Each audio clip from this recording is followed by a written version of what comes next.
Hello and welcome to another Dinocast. I'm Shaun and I'm here with Jason. Hello there. And I'm here with Adam. Yo. And we are going to go through the last month's Games with Gold. We're going to go through everything else we've been playing, everything we've been watching, everything we've been listening to, doing, whatever else comes to mind. So without any further ado, Jason, what were November's Games with Gold? They were Praetorians HD Remaster and Dead End Job, which were a very short amount of games, but it covered the vast amount of skills that I need. Basically, so I start off with Praetorians. Praetorians, it's a real-time strategy. You know this. You've both played it. You've both made videos about it. Let's not be hasty. Okay. Adam's played it. I didn't actually play it. No. All right. I knew going into this it wasn't going to be for me, and I was right. No major issues with it. It's got good commands and functions. The tutorial's relatively straightforward, but I didn't feel overwhelmed or confused like I normally do in this sort of game where it's too much going on. But it doesn't draw my interest at all. I can't be arsed with it. I think, Adam, in the video you described it as feeling detached from it, and I think when you're that high up and I'm just sort of issuing commands which then slowly play out and I can watch my bad decisions being played out in real time in front of me, I like to be there in the action. I like to be getting on with it, and it's nothing wrong with the game as such. I'm sure it's fine, and people who like that sort of thing will like it. Same as my usual reviews. It's a decent game, I think, but it's definitely not one that I could be bothered to even finish the tutorial bits for. It didn't draw me in at all. I kept getting distracted with I was looking at the icons and saying, well, that's not very good design, because they've got the different troops. You've got your infantry and your arrows. What are they called? Well, they are. The arrow people. Archers, that's the word. You've got the archers and the other people. And they've got the same pretty much icon for each different group, apart from there's a tiny arrow, which is a line, or a sword, which is a line, or something else, which is two lines. And it's like, well, you could have made the bigger image, which was just the centurion's face or whatever it is, be something different each one. But I don't know. But the point is, I was distracted from the gameplay and the fun because I was looking at graphic design, and I wasn't enjoying it. That's it, really. It's just I played some of the tutorial, I got through, I did it, I could see what it was trying to do, and I could see that I didn't want to do it. But it was all right. I don't think I was a military commander in a past life, is what I'll say. I think I was more likely a grunt. I was cannon fodder, probably, or the one being invaded. I don't like this type of game, and the last type of game I played it wasn't even a game. Last thing I enjoyed giving commands to was probably Big Track. That was just going back to the 70s, pretty much. I like to press a button and it do a thing. I don't like issuing several commands and then watching it play out, which I think you've gathered that by now. That's my little whinge. It's a fine game, but it's not for me. Can I fling this over to someone? Yeah. You're in control. You can do what you like. Am I in control? I'm not usually in control. I usually have to wait for permission. Adam, I think if anyone's going to have a different opinion, I'm going to go to you. Do you have a different opinion? Yeah. So see, this is why I always lead, because Jason has just arbitrarily flung it over to Adam. I've already said that I've not played this, right? Yeah. I've made that clear. Yeah. So if you were going for any kind of flow, you chuck it to me to do my little funny bit, right? Or whatever I've got to say. Yeah. And then you'd go over to Adam for full-on analysis. It's a sandwich. You've done your bit of analysis, then you've got the guy who's going to make a bit of a joke, and then you're going to go for the more analysis. But what you've done is you've bookended all the analysis. And so at the end where I say, well, to be fair, I just left it to Adam as he was going to give this a proper analysis because he plays these kind of games, and also I hate it, or whatever I was going to say. Yeah. Like, it's now lost at the end. Well, no, you see, since we're having this production meeting live, I thought I would mention the way I like to do it is that I already know what your opinion is. I've seen a video. You've already told us. So we've covered that. So I'm going to go to Adam for the in-depth analysis and, frankly, the boring bit. And then I'm going to throw it to you to do a quick funny, I've not played it. And that'll end it. Moving on. That's my plan. So, potato, whatever. I'm just easy. I don't care. Ah, that little bit is more interesting than any view I have on the actual game. Adam, continue. Okay. Yes, when I saw Praetorians, I hadn't heard of it before, and it's a management sim, and yeah, I was looking forward to it, but when I had started playing it, as Jason said, I said in the video, I felt very detached, and the reason why I was looking forward to it in the first place was because I was getting huge Age of Empires vibes, and I absolutely love that game, Age of Empires 2 to be precise, and yeah, it was absolutely fabulous game. Now, with Age of Empires 2, you felt involved, like you could, I don't know why, but you felt involved, you felt really in it, and you could like immerse yourself in the world, whereas this, you just felt so far back from it. It was just like, okay, I command you to do this, this and this, and now I'm going to sit back and watch you do it. 5 minutes later, okay, right, I've got to do something else now, right, okay. When it got to like attacking like castles and stuff like that, it got a bit more intense, like there was a lot to do, so okay, I need to make this, that was a lot more interesting, but I said in the video, it took me just over 2 hours to get to that position, so you got to do 2 hours worth of tutorial stuff. It is all tutorial stuff, this thing, but it's a lot to learn, so I'm assuming if you're into this sort of game, you got to sink a lot of time into it before you're going to get any sort of worth out of it. And that's, for some people, that's absolutely fine, like if they're sort of dedicated to this type of game. And in terms of the actual game, it does run really well. Like there's no like stuttering or hesitation that you get with like these sims sometimes where you're moving multiple characters and multiple things are going on at the same time. They got none of that. It was all very smooth, and you could highlight and create little groups of your army to however you want, and there's lots of different units to mess around with, and yeah, there was even some things to build when you like overtook a village, and you could like build up men and build a tower and defensive towers and stuff like that. In terms of gameplay and story, I guess, yeah, it's absolutely fine. There's nothing wrong with it at all. My biggest issue with it is, as I say, I felt too far away. I didn't get immersed into it whatsoever. And as we tend to say on irondinos, if it survives the Xbox delete, it's generally a good game. But I deleted. I've not deleted it yet. Oh man. Yeah, I did have another little go afterwards.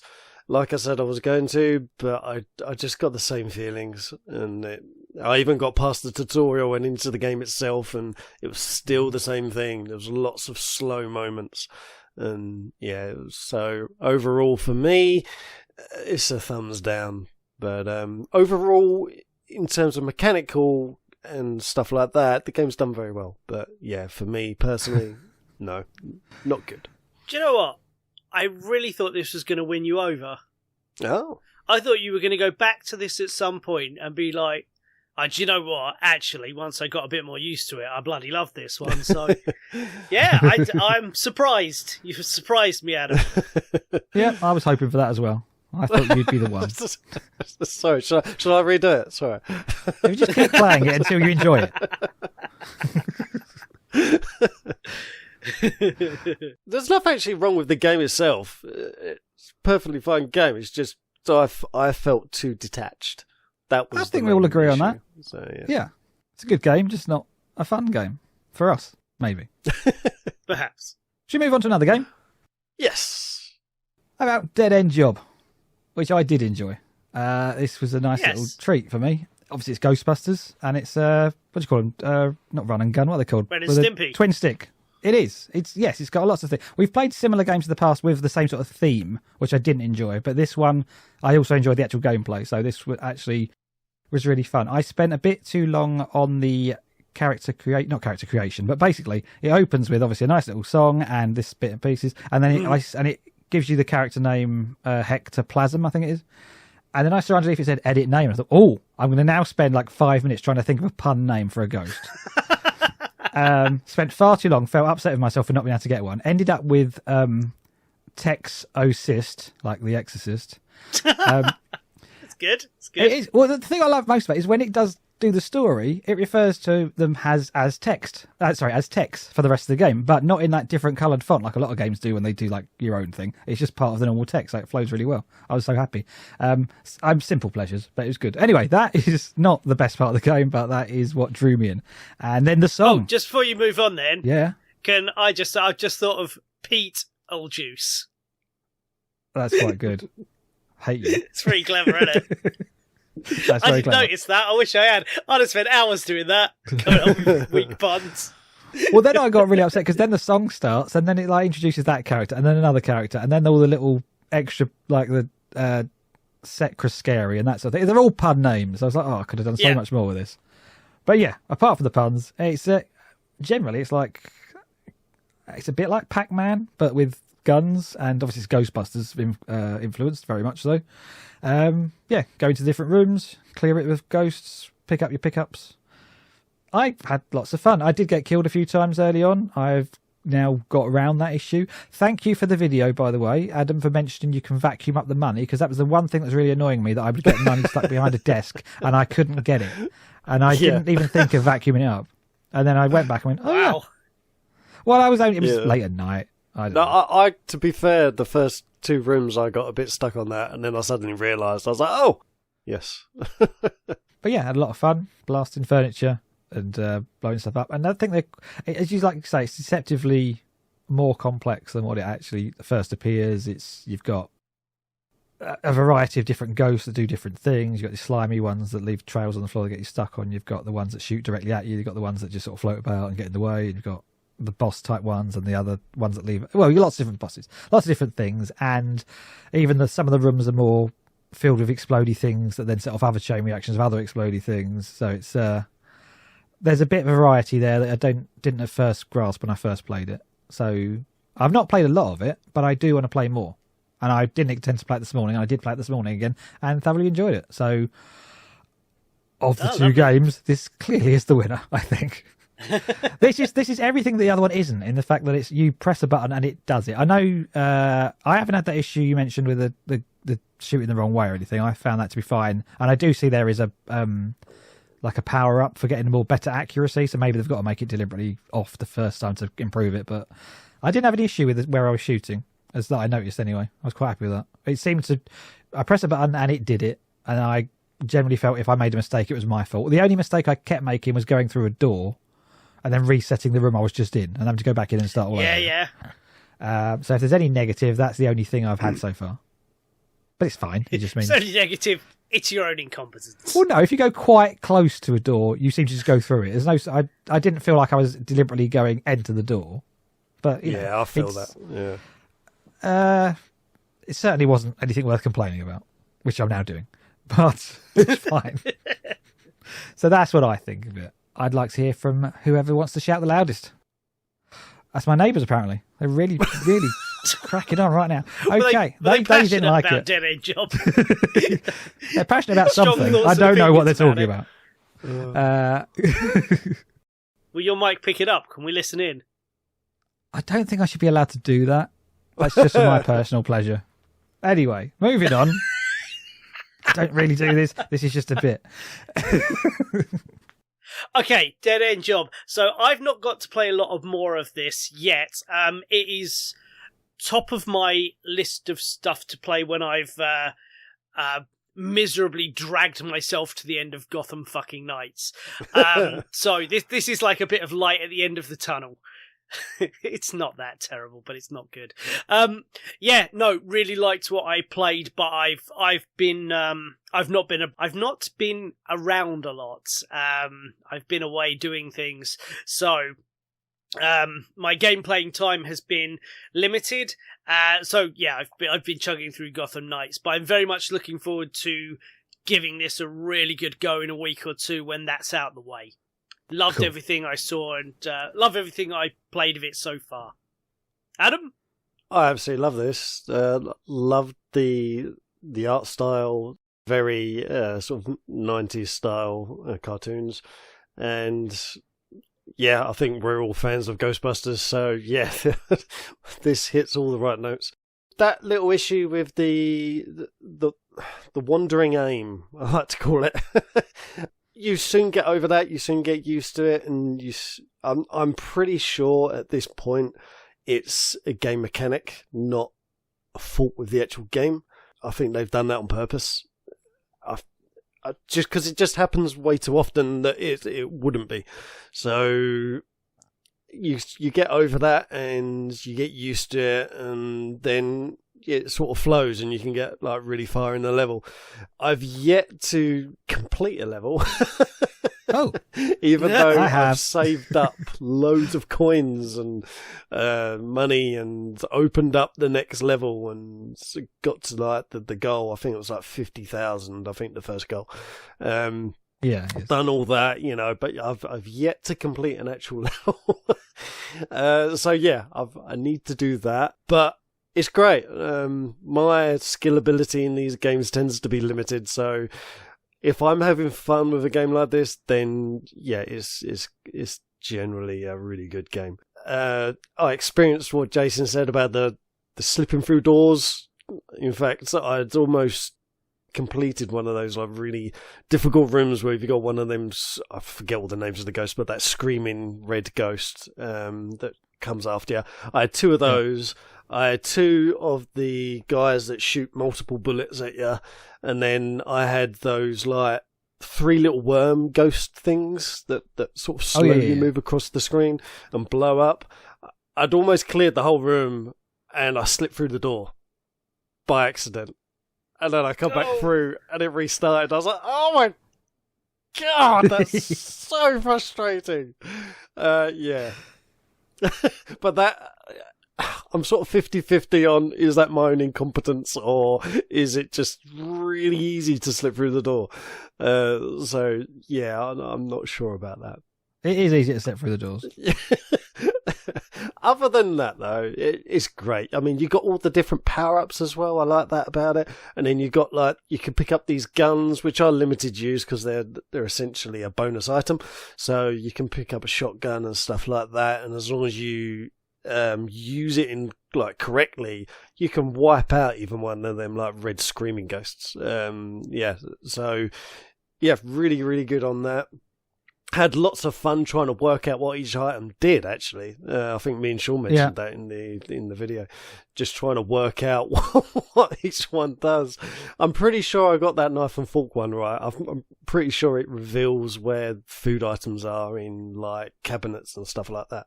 So yeah. I think it will tell you when you go through your little scrapbook thing at the end, your notebook or whatever it's called. There's a pun name on that as well. Do you know what? I never even thought of looking at that. That might help. But yeah, fantastic game. Absolutely massive thumbs up. Awesome. But what else have we been playing? I don't want to go first. Adam, what have you been playing? Say a name. Adam. Let's go alphabetical. Me. I've been playing you.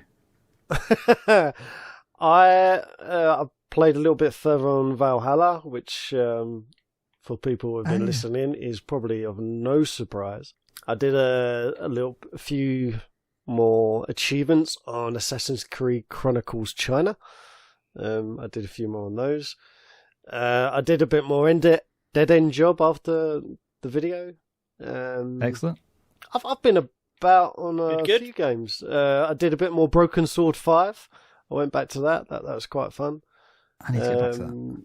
Broken Sword 5 was the point-click adventure where you got to detect and detective murder stuff. You're a photographer, I believe. Journalist. Something along those lines. Yes. You're an insurance man and she's a photographer or a journalist. There you go. Yeah. It was a game of gold quite some time ago. It was. Yeah. Really good. Really enjoyed that. Love going back to that. I went back to Death's Door quite a bit because of Sean said he'd got through it all and completed it, and And I thought, yeah, all right, I like the game. Definitely going back to that. So I got a bit further in that.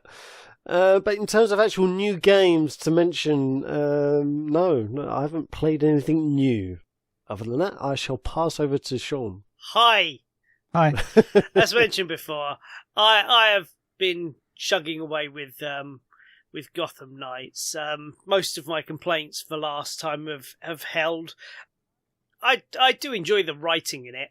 That's what's keeping me coming back. And that's probably largely because I love all the characters and the world in which it's set. I've funnily enough, this morning I've got to what must be the third act reveal that we all saw coming from the beginning. So yay, and yeah, it's plodding along averagely.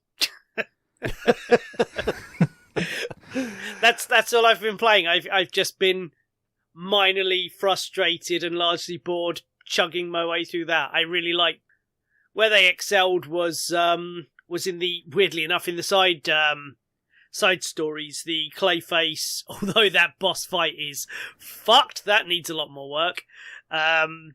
Like that was glitching all over the place. But yeah, I like the Clayface story. I like the Mr. Freeze story. The Harley Quinn thing was hilarious as Dr. Q, and that whole thing was very fun.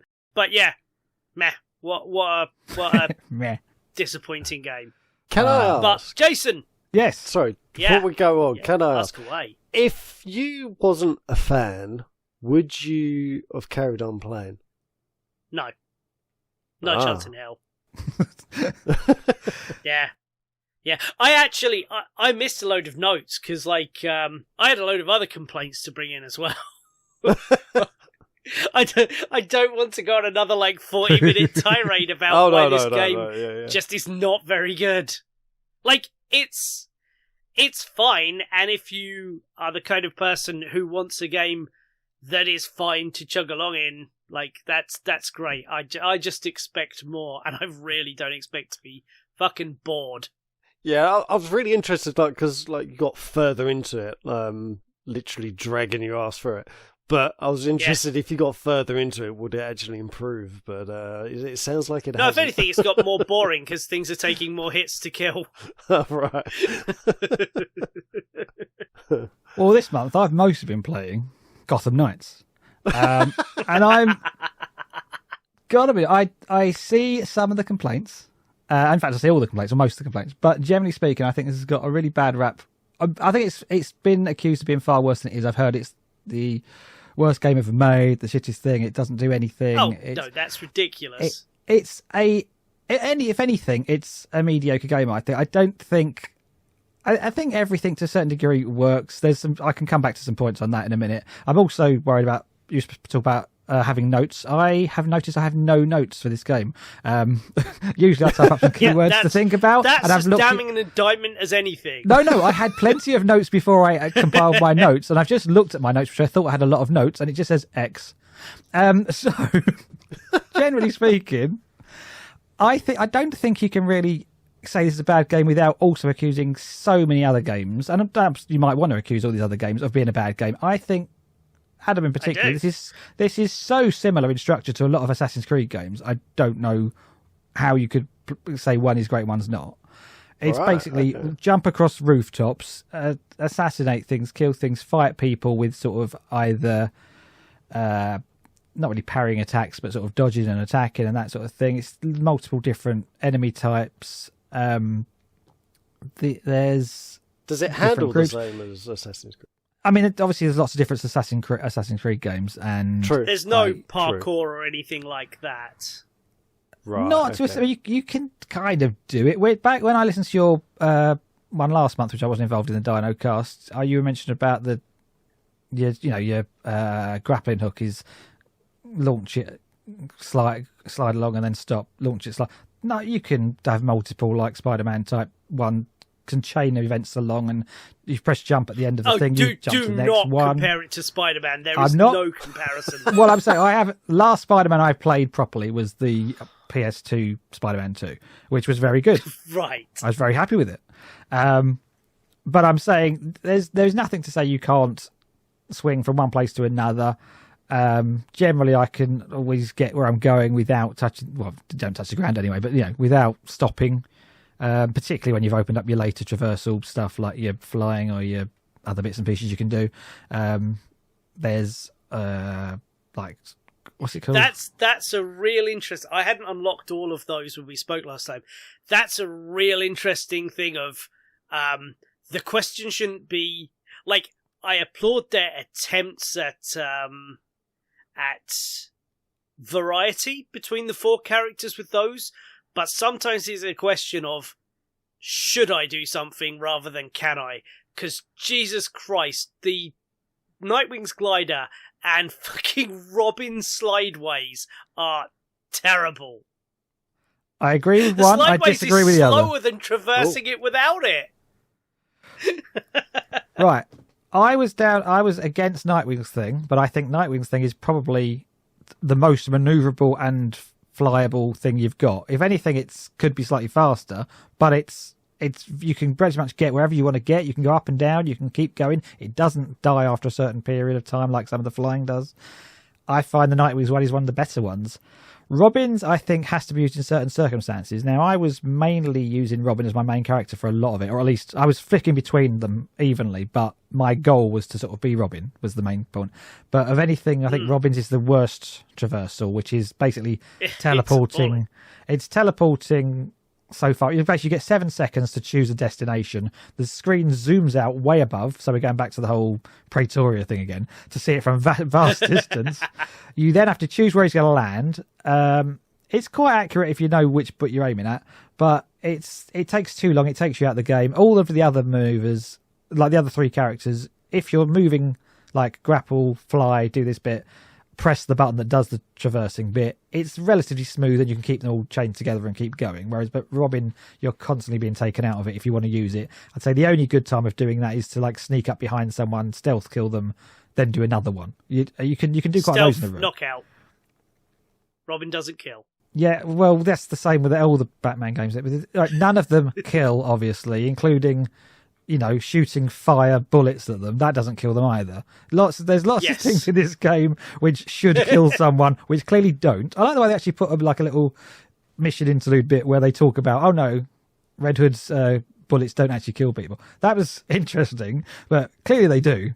I think they're all meant to be rubber bullets. They're rubber bullets that also come with freezing powers and fire powers and knockout guns and all this other stuff.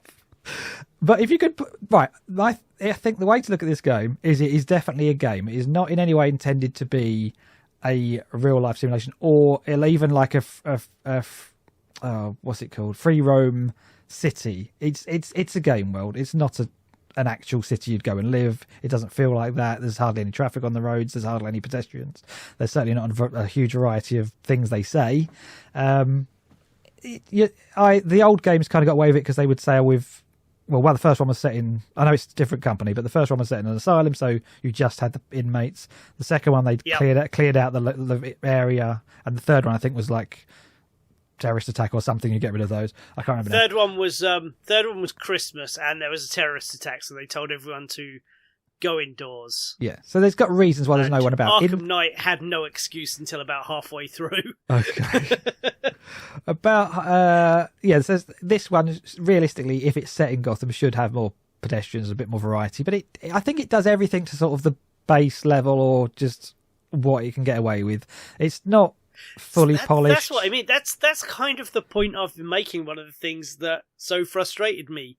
It does feel like everything is done to like, oh, this is enough to get past. Like, I don't think this is the worst game I've ever played. I think this is probably a rock solid 5 out of 10. Yeah. But I don't think a fucking Batman game should be a 5 out of 10. I think it should be at least an 8. Well, I don't like hold this the Batman screams of lack of effort and frankly lack of time. It absolutely screams that shit, we need to get this thing out the door on this date. That's good enough. Yeah. I imagine that's it. I think you said that you hold the bigger companies to a higher standard, whereas I tend to think they're more likely to not allow the auteurs or the specific visions to go through. They're probably like, right, what's the most people we can impress? Well, I didn't quite achieve that with the the basic level of thing. What's the McDonald's version of this game? That if it's a AAA game, that there are certain things that come with that. Well, I expect that to be comparable to similar games released of this type. So Guardians of the Galaxy for looks and stuff like that, which I feel it fails to. But it's literally a fucking Batman game coming after the Arkham series. It needs to be at least as good as those, and it ain't. I don't use ain't very often. That was fun. Well, I'm enjoying your use of ain't. I have... So just to clarify, I don't know if I have enjoyed this game. I have played it. I've played I know Sean's going to chip in a minute. I've played the full story and completed everything once. I've then replayed the full story again in the Game Plus. I've got all the achievements. I've unlocked pretty much everything for everybody. I've done almost everything I can do. I still get an urge to go back and play it.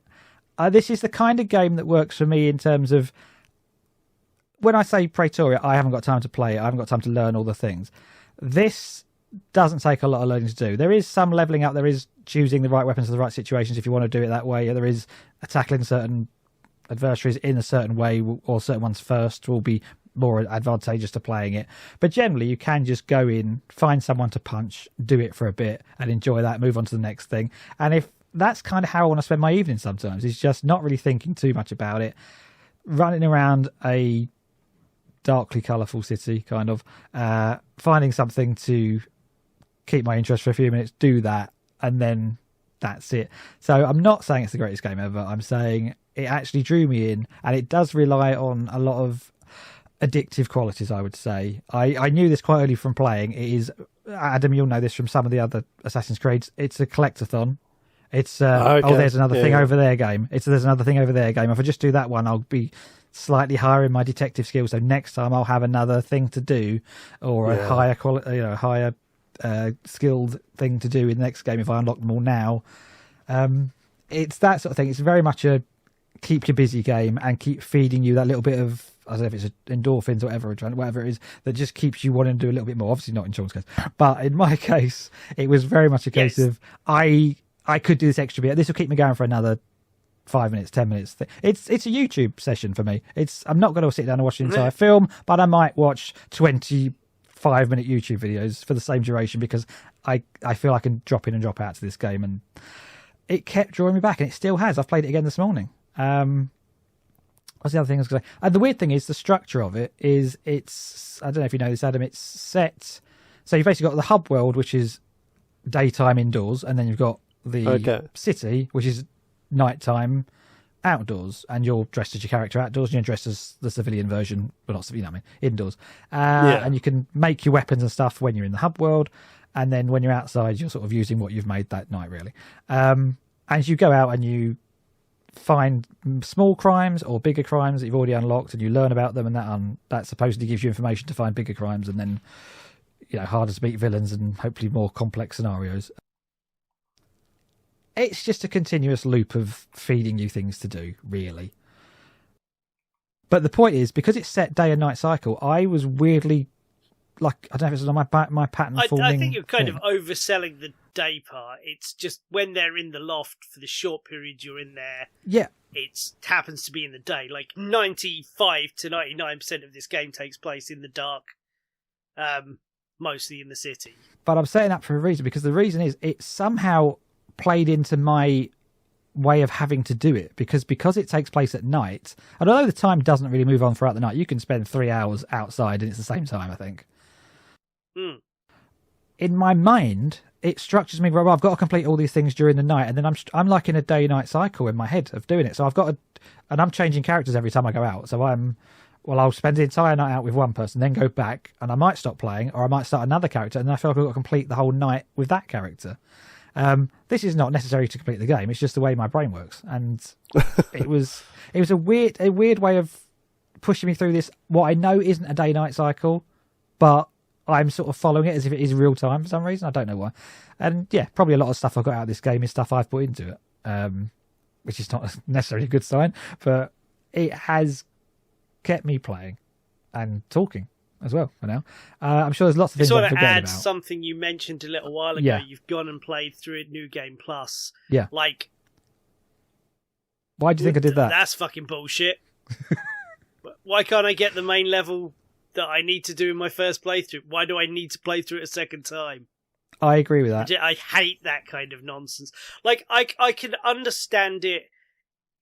I don't even like it when you finish a game and it unloads and it says, you've now unlocked an insanely hard mode that you need to play. It's like, I just want to play your game once, and if I like it, I'll play it a bunch of times. But I want to go into a game assuming I'm going to play it once. Yeah.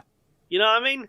No, I agree. Like anything outside that, with the size and style of game that we get these days. I mean, when I was playing Caves in the Wild Masks early in the year, I'm going to go back to that a bunch of times. That's a little 2D platformer that I can play for 20 minutes and then, do a whole level and then forget about for months. Yeah. Like, that's the sort of stuff I'll play again. A big 30, 40 hour character-driven thing. Like, why would I ever want to play that again? Unless I really, really liked it, as I do the Arkham games, which I've played several times, and Deus Ex, which I've played several times. But you've got to go in with the assumption that your audience is only going to want to play it once, and you need to give them everything, a full bang for their buck that first time. I think it's a very lazy and artificial way of keeping engagement to say, we're arbitrarily blocking these character levels and these costumes you can get until you play the bloody thing a second time. I think that's really shitty. Yeah. So to clarify, Adam, if you haven't played it, you get to level 30 and then it won't level up anymore. No matter what you do, it won't level up beyond level 30 unless you start a new game plus, which you have to start the story all over again. Right. And then you can get up to 40. Right, this messes with my OCD. Because I like leaving game files finished. Yeah. I'm not playing this fucking thing a second time. I'm going to go through, get the achievements I need, and then I'm going to leave it at that point. And that will bug me. That will actually annoy me that it sits there without a completed save file. But I don't enjoy this enough that I'm ever going to play it for a second time. No, I think if anyone enjoys this type of game, it is the person who wants to ticks boxes and cross things off the list of things to do, which is what I like to do. And that's probably the reason I did go back and do the New Game Plus. I admit I did enjoy it the second time. And I did play it with different characters for different scenes, so I might get a slightly different experience. It's not much different, but it's different lines of dialogue, that sort of thing. I mean, it makes exactly as much a difference and a change as the Telltale Batman games. Well, I didn't expect anything more. No, it's like the Telltale Batman games. It's the journey, not the destination. You're learning about the characters and their way of progressing through the story and what they feel. Like, I've completed the end mission with 2 different characters. There's the particular mission where you have, it's not a dream mission, but I describe it as the one where you're like in a dream one. I don't know if you know what I'm talking about. I've completed that as 2 different people, so you get different things appear within that mission, depending on who you're playing as, that sort of thing. It's interesting. I don't think it's worth playing again, and frankly, if I could advise the people who made this, I'd say don't do the New Game Plus thing. Have a top level cap, and then if you want to introduce DLC with harder characters, then you can chop up there, maybe do that. Yeah, that's fine. The Bethesda games always used to do, like the Fallout's always used to do that. Yeah. Because if you want to get the achievement for reach the highest level, you have to top it up to the New Game Plus again. Yeah. If you want to unlock the whole skill tree for everybody, or even for one person, you have to do the New Game Plus. Which is another achievement. Yeah. I don't think it's that. It's really, do you find this game either vaguely entertaining or fun to play? If you don't, you're not going to bother. If it's like me, it just passes the time and it's enjoyable enough and keeps sort of feeding the happy levels in my brain like it is doing, then it's quite easy to replay it because it's not that difficult, and the story flows relatively well. And when I replayed it, I didn't bother with all the side missions, so obviously I just went straight through the main things, which isn't as long as it is if you're interspersing it with all the other characters and stuff. So it's relatively easy to I very quickly leveled up to level 40 without thinking about it too much. I didn't do any advancements in any of the suits or weapons or anything because I couldn't be bothered spending my hard-earned pickups and source materials on like a level 39 thing when I know I'm going to get to level 40 in a minute, and then I'll unlock a load of level 40 things. So what's the point in wasting it? I'll just get to level 40 and then start making all my new stuff. So that's exactly what I did. Yeah, I came to that realization about probably about 30% into the game, later than I should have. Because I was just making everything. I was like, oh, well, everything's going to be important. I need to do this, that, and the other. Yeah, and then I realised I was running out of stuff, and I'm like, oh, I see. So you go out for several days, you know, because the enemies build up with you anyway. So you don't need to do another suit until you've raised a level. So I do think you have to kind of have some sort of structure to what you're building. Because, yes, they build up with you, but I think sometimes they build up a bit more than you. So if you haven't got some of the right weapons, it's harder to get through a level sometimes. And I was listening to you play earlier, actually, and you were just getting really wound up about someone not dying. Whereas I find if you're tackling the enemies with the right weaknesses, weapons, then it generally doesn't take that long. I was fighting the. You do that. I was fighting the League of Assassins, and I was complaining because they're so fucking tedious because they disappear, so you've then got to wait for them you've got to find where they are, really. Which is why I run into the black smoke as soon as they disappear, because it triggers them to automatically respawn. So then you've got to sit there for like the 3 or 4 seconds they're doing their attack when you can't do them, and then they jump away, so you've got to run over to them, and you keep hitting them. Just like, you got to do it like 3 times. Like, oh, for fuck's sakes. Again, I'd say that's like loads of other games, though, where characters have certain moves and you anticipate the moves you know what moveset they've got. That's absolutely right. I'm just saying that this game does it in the most boring way possible. Fair enough. Because the League of Assassins guys have 3 attacks, the ninjas. 3! That's it! That's not enough. It's not good enough. It's fine when there's like 20 of them around you and you're trying to get rid of them quickly. I want to know what it's going to do. It's annoying because you're trying to hit one and the next one will come from behind and disrupt it and stuff. Well, that's what I enjoy. So, on a side note, I've gone back and played a bit of Arkham Knight while playing this. And I spoke to you about this the other day, Sean. I've not gone back to that game since then because this is the one that's drawing me in. It's weird. I'm not saying that's a bad game by any means. It's just I'm not in the right mindset for it at the moment. And I can't get into it for some reason. And I find that fighting style, at least in my way I'm playing it these days, it's much more stoppy-starty, press the parry or dodge button or whatever it is every time something flashes. That seems to be more not manufactured and fake, whereas this game feels a bit more flowy to me, and I've got like lots of different people trying to attack me at the same time, and I can get around them, and I feel better when I've fought them all off. And if you've upgraded your weapons enough, it feels more flowy, this one, to me. I can generally get through a fight without that many problems. And if it is a problem, I consider it my fault. I completely disagree on the flow of the fight, but I will say that I always play those games on the level where you don't have the flashing above Batman's head or the flashing over the guys. Okay. So you have to watch them and then do. Yes. Punch, kick, punch. But I will go back to Arkham Knight and give it another go now that I've completed this again. I will go give Arkham Knight, because I've tried playing Arkham Knight like 3 times now over the last 5 years, whatever it is, I don't know, and I've never got that far with it, and I don't know what it is. It's probably just because I don't have as much time as I used to as a younger man, and I can only really devote maybe 1 game a year to something a bit longer than a short story based one or a little point and click adventure one. I enjoy short ones these days. But so if I'm going to do it, it used to be an Assassin's Creed or a GTA or something. For some reason this year it was this game, because although it's a relatively long, it's not that long, but a longish in-depth story based open world game. It's not that in-depth or that open world or that big a story. Did you beat Saints Row yet? No. That's it. I stopped that to play this, and I've been more drawn into this than I was in Saints Row, and I do thoroughly hold my hands up and say it's probably just because they have designed it around the addictive qualities of just for certain mindsets, and mine is the right mindset. Is I just want to tick that box, get to the next thing, do this thing, and it's a little adrenaline rush now and again. That's what I'm Have feeling. you looked at the challenges menu in your phone in Saints Row? Oh yeah, I did quite a lot of those.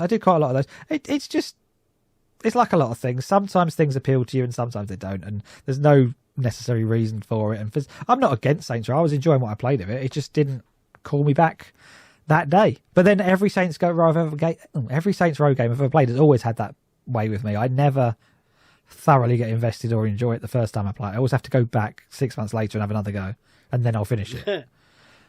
So make sure you do, because I want that achievement for playing with you. I freaking love that game. That surely is an achievement. It's very silly. Okay. Oh yeah, we were going to do that the other week, weren't we? And it wouldn't work for some reason. I had to up. Yeah, I needed an update. That was what it is. Yeah, we tried to do it, and I needed an hour-long update.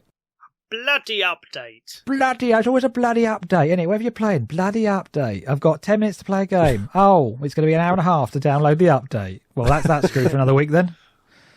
I need to go back to that. As soon as I've ploughed through the end of Gotham Nights, I need to go back to Saints Row, because they've just had their big 20 gig end of November patch, or it's a week or so ago. So I'm guessing that's fixed the thing that's stopping me from 100%ing it. I'm very much hoping it has. So yeah, there was some bits that were glitched that literally stopped you from 100%ing it. So hopefully that's all been fixed now, and I can just, well, I should load it up, and then it pops a couple of achievements, because I've done the things required. It just hasn't registered that I've done them. And there's no possible way I can't have done them. So, yeah, that's what I'm hoping. That game was fun. Hey. But, Adam, you've not spoken for a while. It's all right. What have you been watching, mate? I asked one question and it just kicked this tennis game between you two over the game. And I thought Did we actually answer it? To be honest, I've forgotten what the question was. Oh, fair enough. So probably, yes. But what yes, we can hear you. As long as everyone understands that, I think this is an objectively subpar game, but Yes. I don't for 1 second think that negates the enjoyment Jason is having at it. He's just having fun where I'm finding fault. I agree. You're like a super honestly, fan, so yeah. Yeah, and honestly, I thought I'd be more.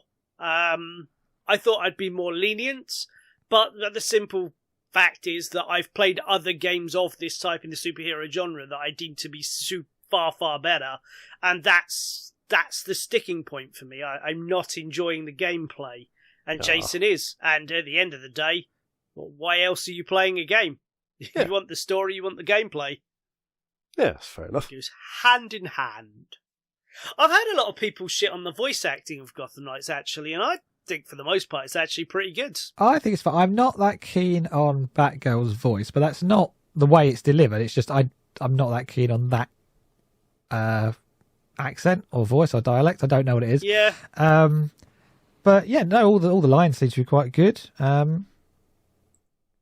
Yeah, I've got no thought. Again, I don't really have any major problems with it, other than it could be better. And so it's very baseline. Have we achieved what we need to get this to happen? And I think, so the only actual problems I've had is it's crashed on me maybe 10 times, and by crash I mean it does crash. So it's 10 times in hours and hours and hours worth of gameplay. And 3 of those were me deliberately testing to see if something would make it crash. So 7 times maybe for that. But when it crashes, all that means is cut back to the main screen, press a button, and within less than a minute you're back in. It might be 10 seconds, 20 seconds, I don't know. So it's not a big deal. I had an issue yesterday when I picked it up for a little bit. It was freezing about every 5 to 10 seconds. Oh, I've not had that. Because the way Xbox, the Series X kind of works is it kind of freezes the game exactly as you are. Like, so you can turn off your Xbox, you can pick it and you don't go to the start screen then have to load in. You literally click on the game, you're back exactly where you were. Yeah. And I think whatever happens with that, it degraded after a while, because I did a proper save exit game. Well, not save, but proper exit game, then exit the main menu, then actually clicking on it to close the game, and then went back into it, and that's absolutely fine when it loaded back up. But anyway, I just said Adam's not been talking about it, talking a lot, and we've gone back into Gotham Nights I should have said anything. I apologise.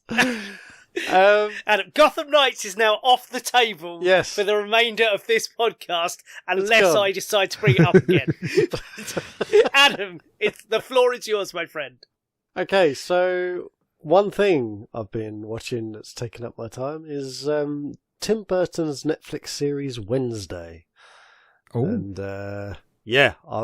I'm fully into this. I've watched the whole entire series, and I'm eagerly awaiting to see if they announce season 2. I don't know yet if they are, but the stars in this are Jenna Ortega as Wednesday. She plays an absolute fantastic Wednesday. Totally encaptures what Christina Ricci did with the character, and but also adds her own little sort of. She's almost a bit more darker with it. She's like a bit more stone-faced to emotions with it, and yes, absolutely fantastic. Gwendolyn Christie, she plays the principal of the school that Wednesday goes to, and basically the setup is Wednesday is at this normal school, and a bunch of kids bully her brother, and so she goes up to her brother and says, who did it? And so he points them out, and so she basically walks into the swimming pool where they're swimming and drops a load of piranhas in the swimming pool. And obviously, chaos ensues. She gets thrown out the school, and so the parents have only one option, and that is to put her into the school that they themselves went to, where Gwendolyn Christie's character is the principal. She plays absolutely fantastic principal, really, really good. Jamie McShane plays the sheriff. He's absolutely fantastic in it. Catherine Zeta-Jones is Morticia. Fantastic Morticia. She plays an absolute fantastic Morticia. I can never pronounce this guy's name correctly, so I do apologise, but Louis Guzman. Louis Guzman? Is that correct? Louis Guzman. That's how I've heard it pronounced. Okay, yes, thank you. He plays Gomez Adams.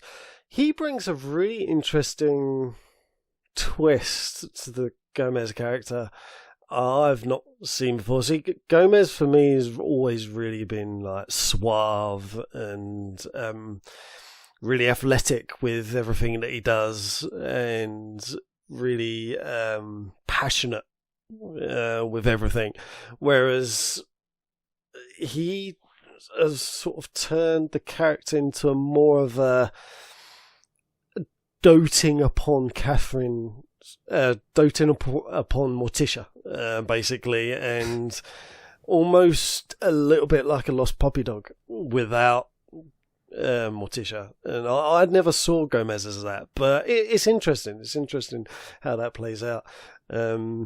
But yeah, I won't spoil the story at all. It is absolutely fantastic, and you should definitely watch this. You can watch the whole thing as well. It's all there for you on Netflix, so you can go from start to finish, which is also very, very good. I find it very funny that Barry Sonnenfeld, who made the two great 90s movies, yes, got accusations of being a discount Tim Burton because of the style of it. It looked so Burton and stuff. And now Burton himself has come and done a take of his own that looks exactly like the Sonnenfeld. Or largely like the Sonnenfeld version. It's like art imitating art. It's quite cute. I really want to watch this because I like the whole Addams Family thing. Yes. And but I have such an issue with Tim Burton. Okay. And I know I shouldn't.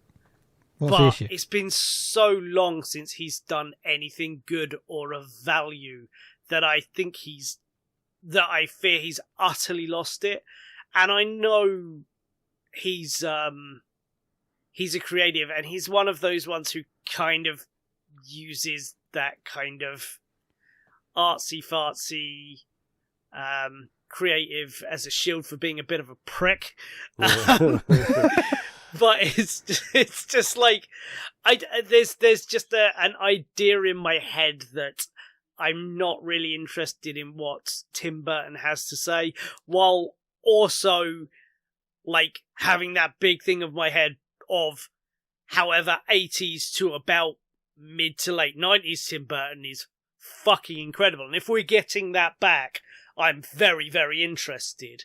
And this looks like it could be that again. He's not the only director, by the way. There are no, but it's his vision. More. But it's his vision. Yes. Well, yes, he didn't write there it. Are a couple others.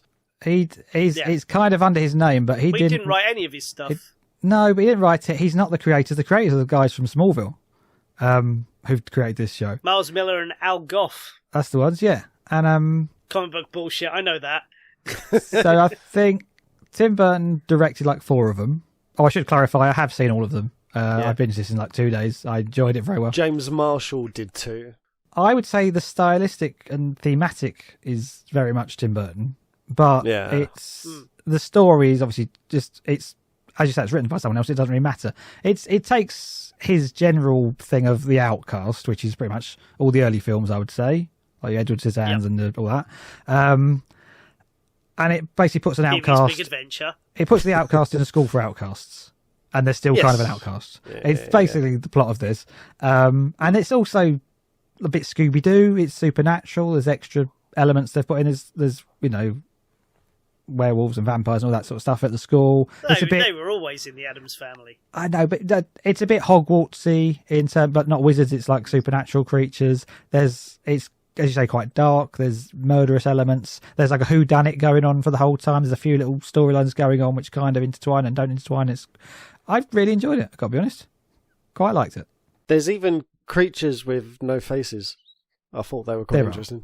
They're always spooky for not doing anything. For just standing there, they're always very spooky creatures. They're just in the background. It's like, I'd really like to know about them. Like, what are they doing? But yeah, no, it's got loads of stuff in it. Violence, romance, funny, comedy, action. Yeah, everything. Out of interest, what rating is it? What 12. age rating is it? It's a 12. In the UK, anyway, it's a 12. Yeah. I would say 12 up for sure. It's not like a young 12. It's definitely an older 12. I'm not saying 12 down. It's not a rating, is it? There's no. But you know when they put like a 12 on something, and you're watching it and you're thinking, this isn't a 12. Anybody could watch this. This is like really weak. This is a really weak 12. Whereas this, I'd say this was a really strong 12. I'd even call it a 15, to be honest, in my opinion. I wouldn't say it's 15. It's got most of the like murderous, violent things that, off screen. They're all implied and they're all very well shot, I think. And there are some shocking bits, there are dark bits, and it's a bit darker than the 90s films, certainly. The subject I think is definitely 15. Because it's basically a teen drama with it's like a coming of age teen drama that happens to be set in a school for supernatural stuff, and then there's this mystery going in the background, which then you sort of follow that through. But I found it a lot of fun. Absolutely. It's absolutely fantastic. I mean, my son, like, he's like 10. Like, he's. I wouldn't be comfortable with showing my son this. I know a lot of parents do, but I'd be happy showing your son this. I bet you would. Both of them. Because he actually asked. He said, "Can I watch?" Because he's seen one of the Addams Family's films, and I was like, "No." They were both PG. Yeah, I believe. Exactly. Yeah. I remember them being pretty damn dark. Yeah. A lot of stuff that wouldn't fly today. Oh, God, yeah. No. Well, that's what I thought. A lot of things in this I thought in my mind, you don't do that with characters anymore. Just certain things they say or do. It's not like un-PC or anything. It's just they've let that go a little bit further than you tend to in a lot of teen dramas. Let's say. Yeah. It's probably got its own political agenda and that sort of stuff, but it flowed quite nicely as like a little Scooby-Doo adventure for me. Yeah, I didn't mean to watch it all, but I watched it all over like 2 days. Oh, did you? Oh, cool. Yeah. Yeah, I think we did it in a week. Yeah, I think it was about a week we did it. I think the main issues I've heard is people going about, well, the Addams family aren't really in it. Well, no, because it's called Wednesday. Yeah, it's about Wednesday. The clue is in the name. They are in it, but only like bits of 3 episodes, and some of those are flashbacks to younger versions of them. So therefore, no, the Catherine Zeta-Jones and Guzman, they're not like massively throughout the series, but Thing's in it loads. Thing's like a main character. Thing is brilliant. Yeah, absolutely brilliant. I absolutely love Thing. He's just they've kept how Thing was in the films as well. It's just like, yeah, definitely, absolutely brilliant. But I liked all the other characters. Uncle Fester, he appears in it. He does, but not until very late because I'd seen the advert for him. Don't say. They actually kept the actor under wraps until it thing, and I don't know who plays him, and I'm quite looking forward to that as a surprise. Fine. Okay, I won't say it then, because I've got it right here. So yeah, no, I won't say it. But I will say he nailed it. Absolutely nailed it, in my opinion. Absolutely nailed it. They're really good. All good. Yeah, I'm definitely gonna. My concerns aside, I'm definitely gonna watch it because it's right up my alley. Definitely one of my top picks to decide when we do our New Year special. It's between this and a couple of other things that I've seen. So, yeah. But yes, that's all I've been watching pretty much.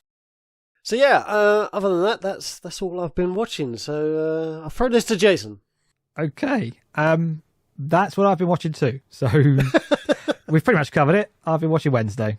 Thumbs up from me. I have nothing else to say. Cool. Well, I've seen 2 of the best movies of the year over the month since the last one.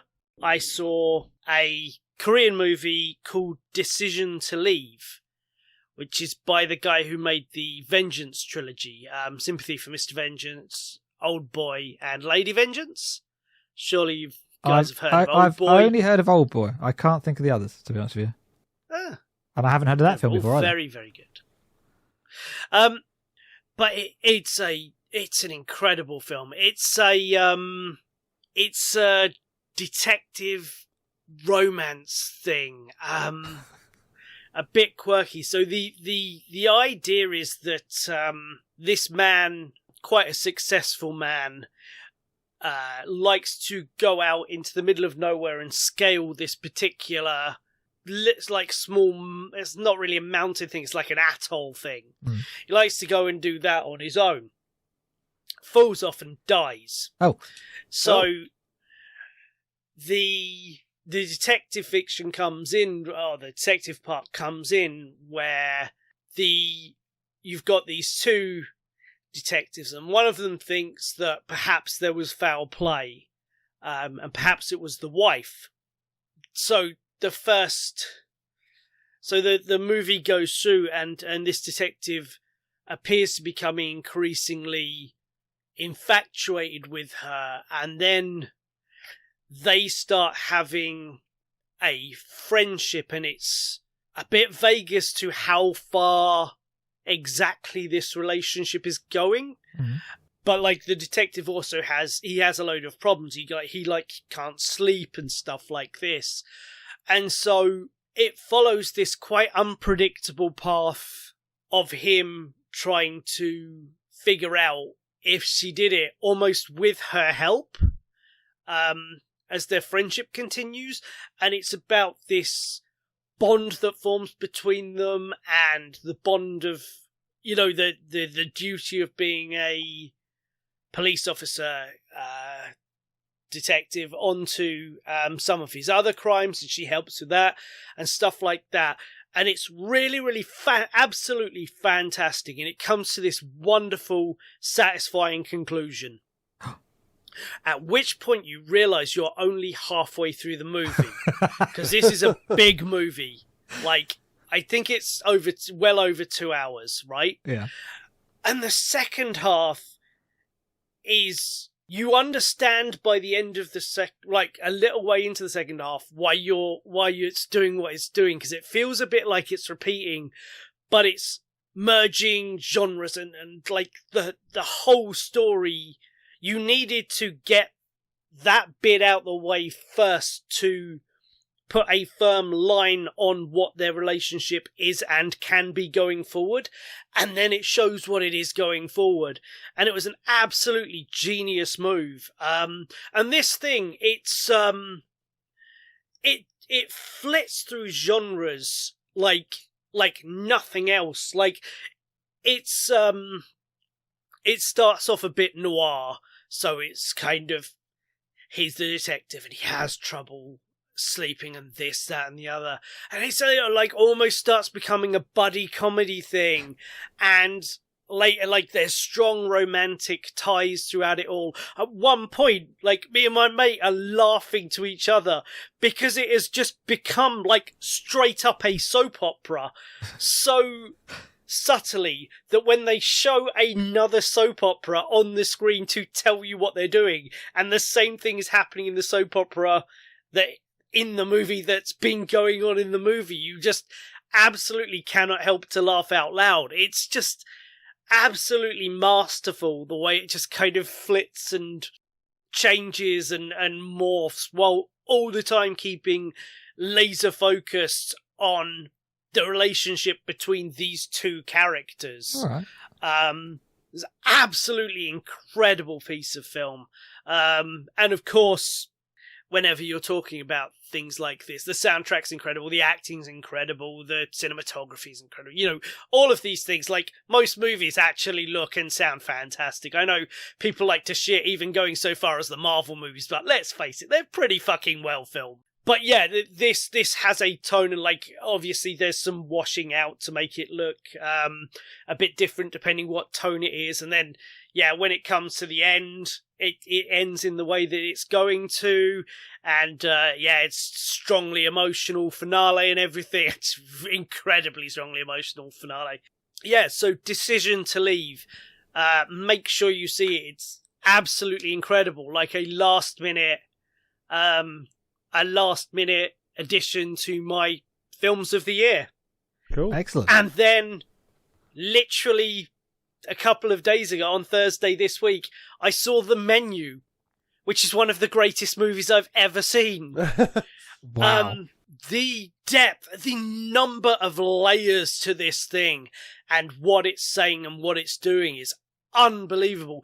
I've not been able to stop thinking about it since me and my mate finished watching it at about 10:30 on Thursday night. So I get up at 6:30, 7 to go to work. Like, we went and watched another film first, then we watched that. So we got out at 10:30. I'm like, if it were playing, I would go sit and watch that again immediately. The concept, the idea is very, very simple. There is this small island just off the coast of a American city. I forget which one, it doesn't really matter. And on this island is a restaurant. And everyone who works there lives there. Every ingredient that is used for the food is produced there. I think it's $1,250 a head to come over and eat this thing. And every time you go, the menu is completely different. And the courses, it's over numerous courses. It tells a story. So it could be, like, not having actors or anything, but if you understand what the food is and how it's being presented and everything, it tells an incredible tale. The idea in this one is that something is off and it's gonna get dark. Now, I think in the trailer did a bad job of marketing this movie for what it is, but a great job of marketing this movie in a way that you'd want to see it. So the movie the trailer basically makes it look like they go onto this island, they go to this dinner, yeah, and by the end, the people are going to be hunted down and killed. And that is a great hook, but it's not what this movie is. This movie is about, and that's not actually, it kind of obscures what even happens. That's not a spoiler. That's just in the trailer. That's not actually what it is. But this movie is about a small group of people, each with an incredible... They're all portrayed as archetypes. So this is this person. You look at them, you hear how they talk, you know what they are and all about them, right? It's very clearly and plainly done like that. But of course, everyone puts so much more into their small actions, and there's so much hidden in the script, and that there's incredible depth there. But the idea is that this man, the chef, he has brought them all here, and he is now performing his masterpiece. And the movie itself is very, very funny. Like, it is a dark comedy. They call it a comedy horror, but I think it's more just a dark comedy. It's not that. It is a horror, but it's not kind of thing. Like, if you're thinking horror, it's not that. But it does have horror elements. Okay. But, yeah, just everything has...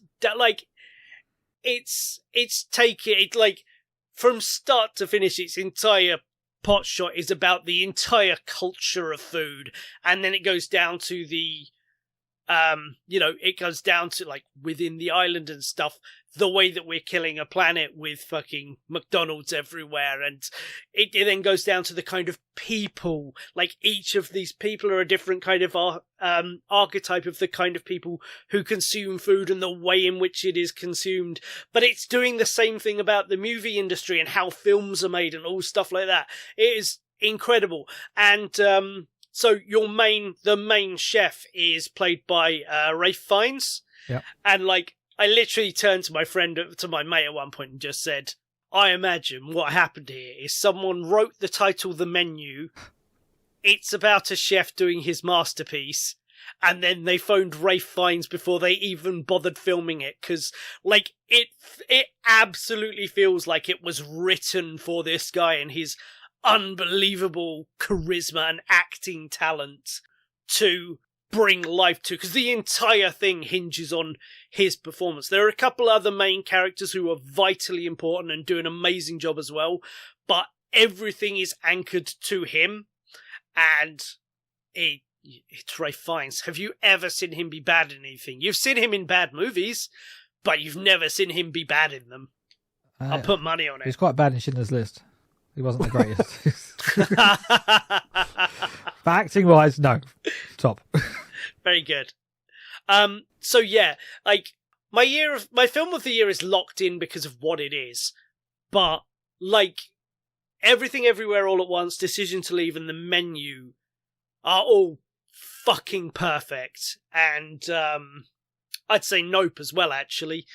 So yeah, just find these movies and watch them, because Jesus, those two I've seen this month, and I saw Decision to Leave, that was on super late as well. Just incredible emotional resonance, like, just unbelievable filmmaking, just absolutely fantastic stuff. And you can watch either of them if you don't want to dig into them. They're both really, really great, fun things on their own without sitting and contemplating everything else they're putting into it. Like, if you want to... It's like, what's his name? Wes Anderson.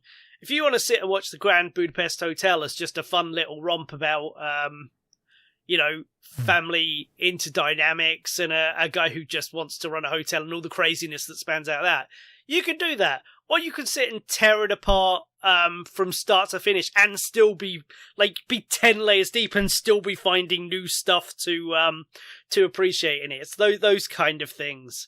So yeah, I'd absolutely, in any way you can, get those movies watched. And you know what was also incredibly good, what we watched before The Menu, actually, is Glass Onion, the sequel to Knives Out. Yeah.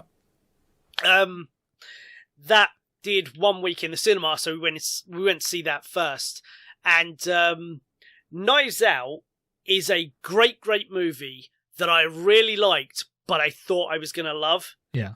I just felt it didn't quite work enough, and there was something a little missing in that film. The second one absolutely fucking nails it. It's one of the most entertaining things I've seen all year.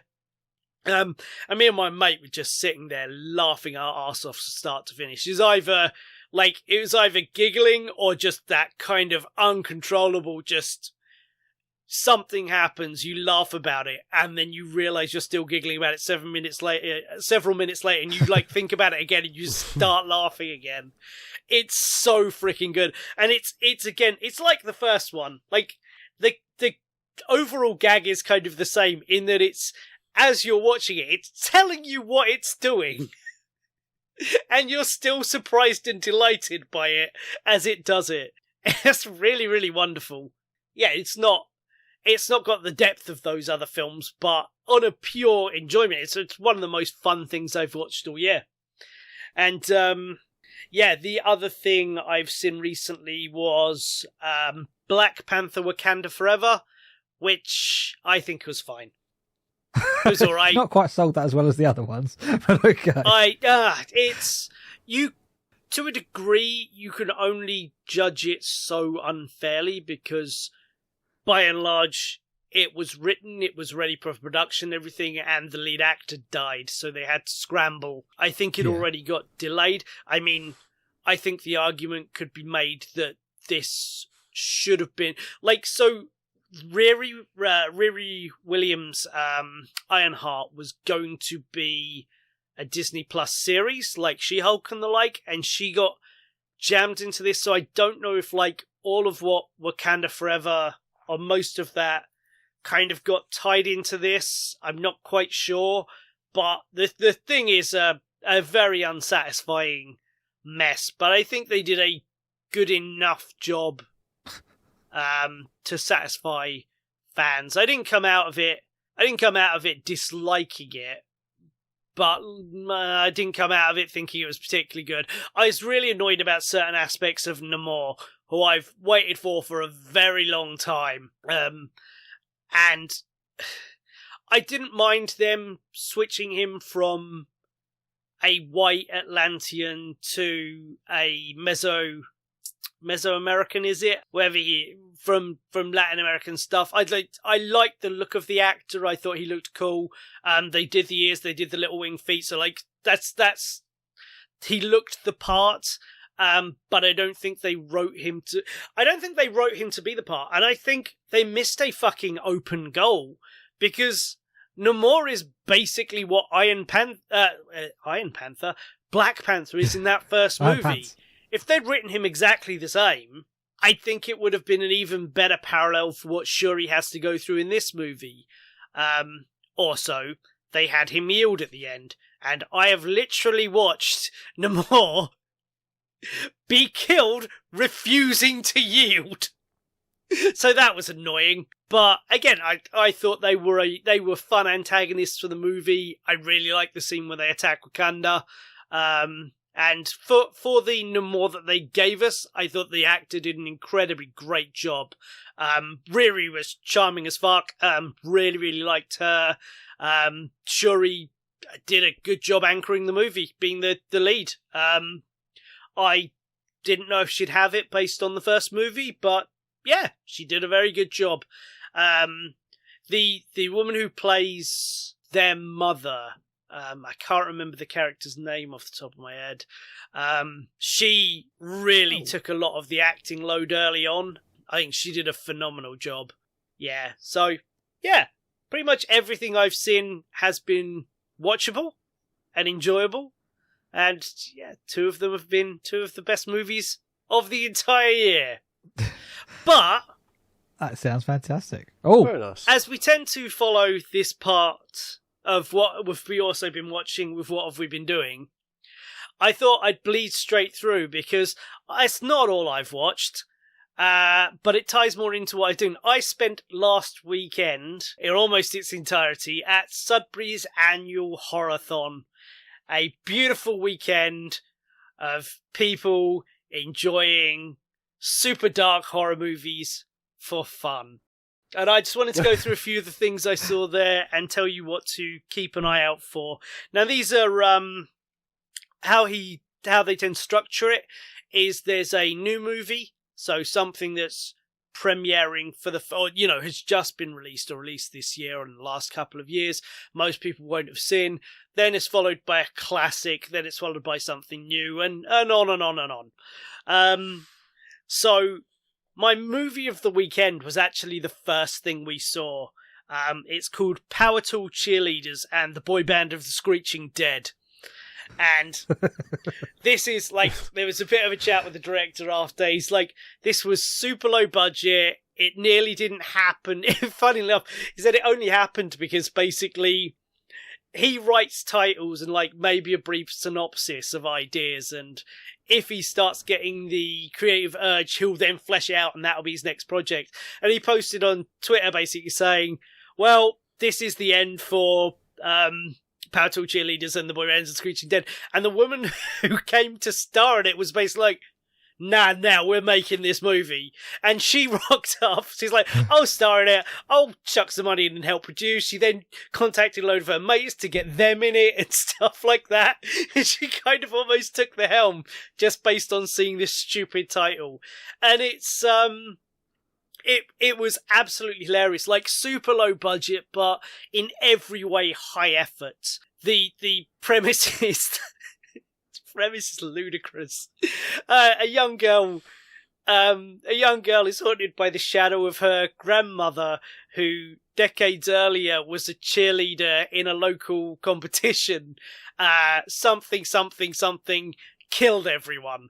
So she's terrified of cheerleading, and her boss, who's a lovely bloke, manages to convince her the only way to overcome this fear is to become a cheerleader herself.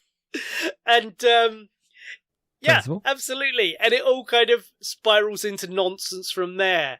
It's a musical, so the start of it is her singing about what is her life going to be like if she what will her life be like if she kind of takes it in a different direction, which is subtly telling you what's happening in the rest of the movie.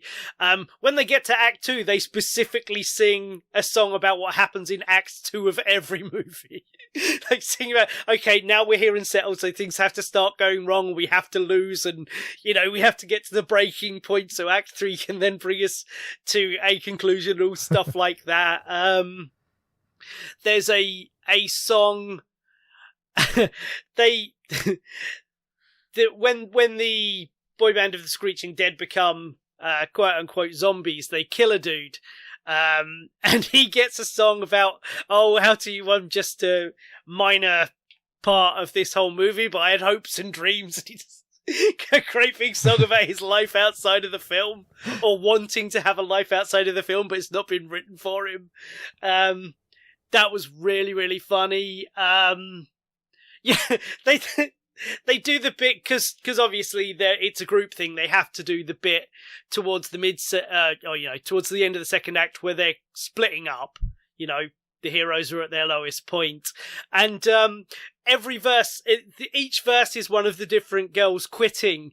And they each start the verse with the line, "Fuck this for a game of soldiers," which is the most British thing I've ever heard.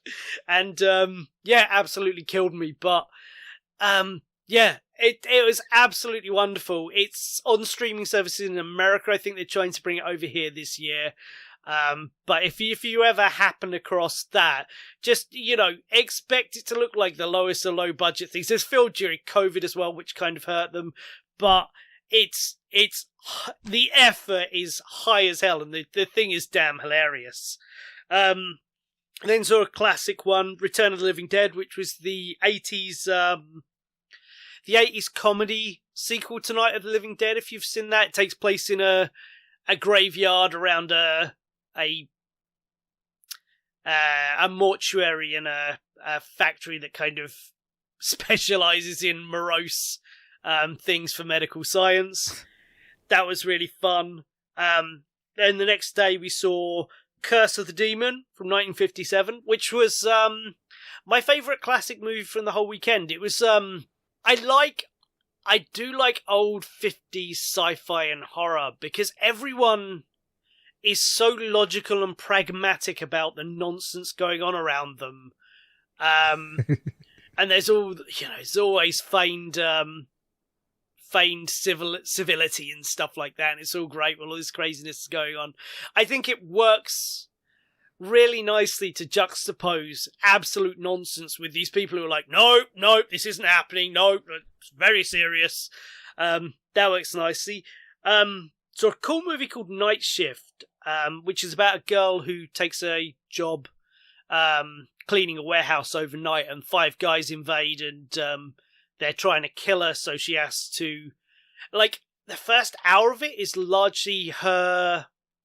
After they do the setup, it's largely her stealthing around avoiding her. Like, I thought the director must be a fan of stealth video games, because, like, it was very video gamey. I really enjoyed that.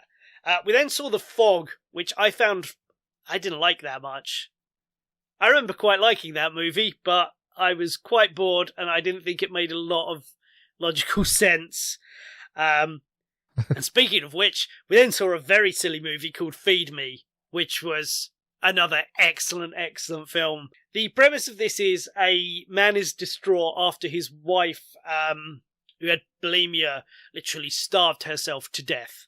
So feeling incredibly, guilty and remorseful and everything like that, gets drunk in this pub, and he meets this weirdo who's basically like, the guy wants to commit suicide and he's not got the balls to do it himself. This guy's like, look, I know we can't do it in this, I know we should do it in this country, but I will I will help you with assisted suicide.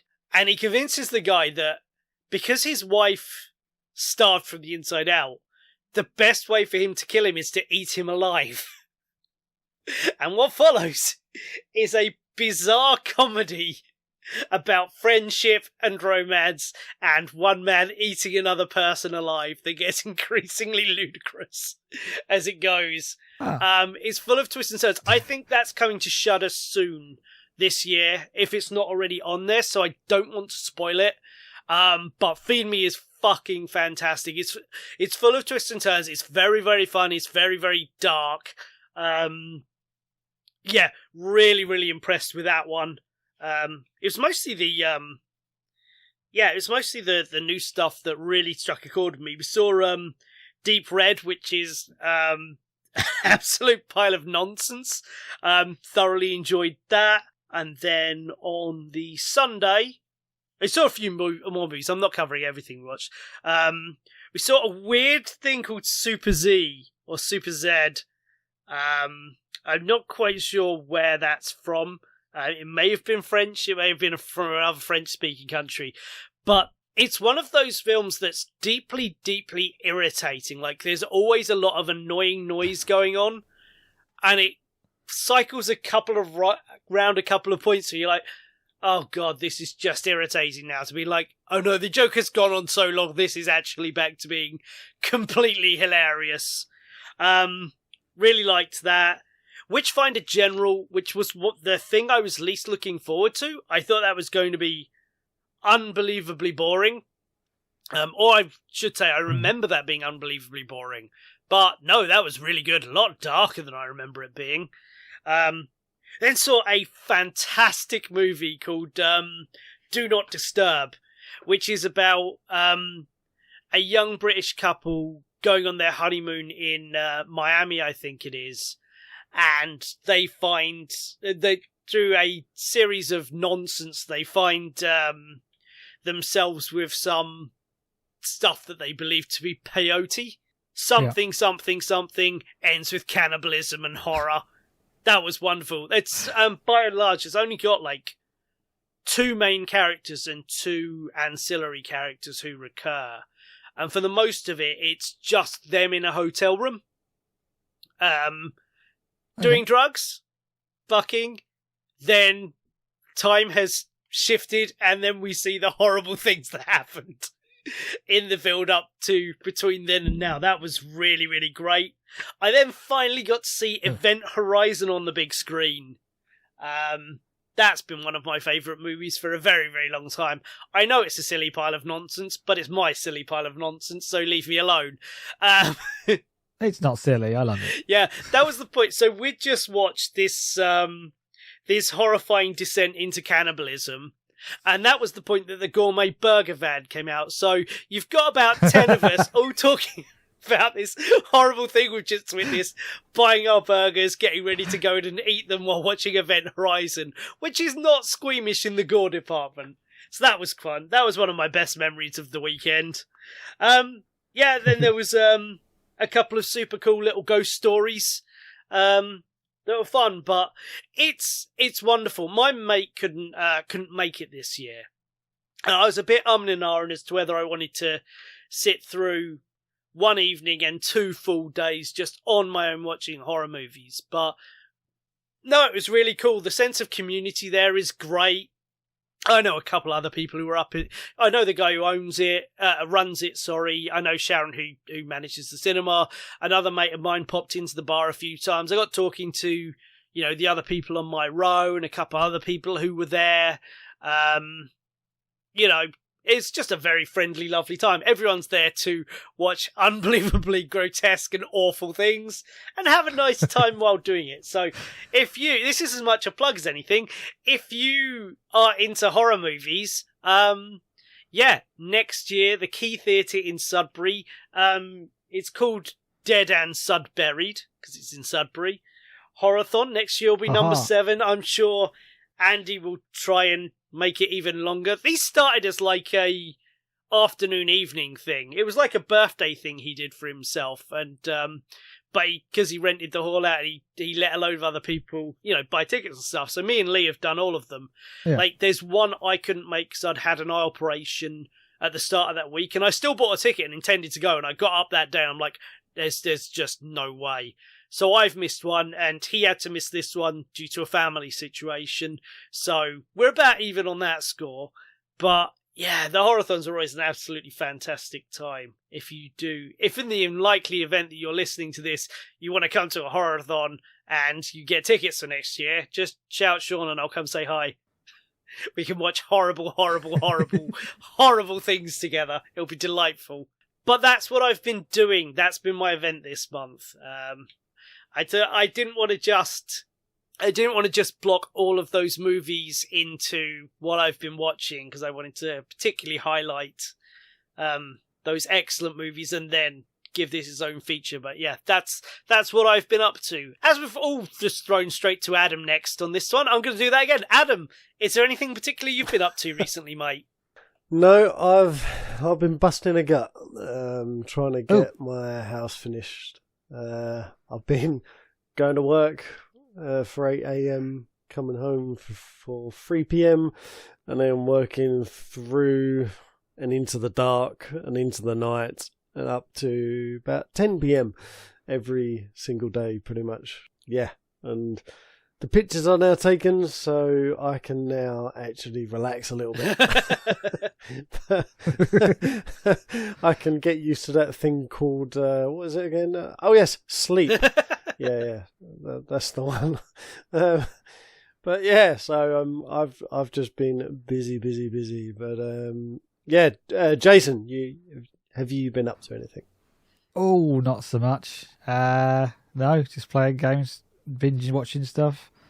I went to an event very quickly, a Disney bounding event, which was a party for a friend of ours, and I didn't know what Disney bounding was beforehand, and now I do. So what is it?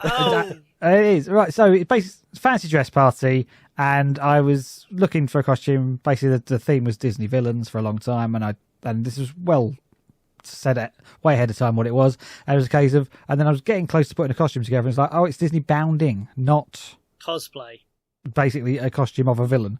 So Disney bounding is basically named after a website which was called Disney Bound, which basically means I'm going to Disneyland. And they sort of caught onto a trend, or even started a trend, which was if you're going to Disneyland or Disney World, I think it's anyone over 14 can't dress as a character. You because presumably you might then steal a child or something. I don't know, but yeah.